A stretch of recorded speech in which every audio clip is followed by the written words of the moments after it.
భారత రాజ్యాంగం కల్పించినటువంటి ఓటు హక్కుని లక్షలాది మంది కోల్పోయే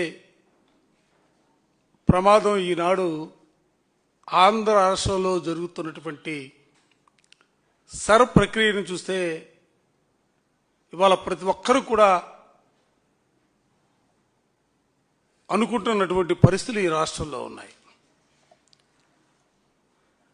దేశ భవిష్యత్తుని రాష్ట్ర భవిష్యత్తుని నిర్ధారించే ఓట్లకు సంబంధించినటువంటి అంశంలో ఈరోజు చంద్రబాబు ప్రభుత్వం మార్క్ అడుగడుగునా కూడా నిర్లక్ష్యం, పక్షపాత ధోరణి, వైఎస్ఆర్ కాంగ్రెస్ పార్టీ ఓట్లని ఏ విధంగా తొలగించాలన్న దృక్పథంతోనే ఈరోజు సర్పక్రియ ముందుకు సాగుతుందని చెప్పాల్సినటువంటి పరిస్థితులు వాళ్ళకు కనిపిస్తూ ఉన్నాయి.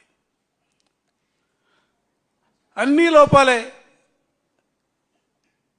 రాష్ట్ర ప్రభుత్వ తీరు దారుణంగా ఉంటే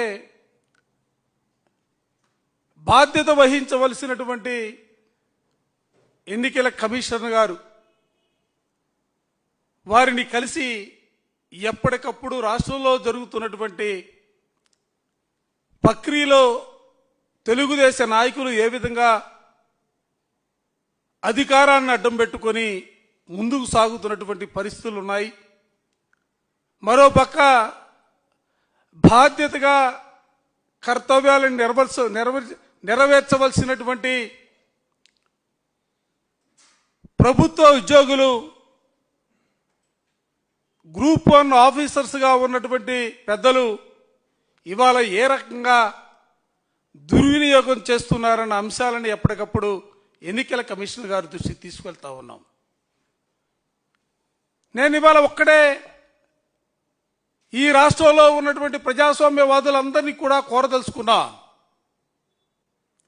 ఈరోజు ఈ సర్ ప్రక్రియలో సహజంగా జూన్ 15న ప్రారంభమై జూలై 14న ఎన్యూమరేషన్కి సంబంధించినటువంటి ఫారాల్ని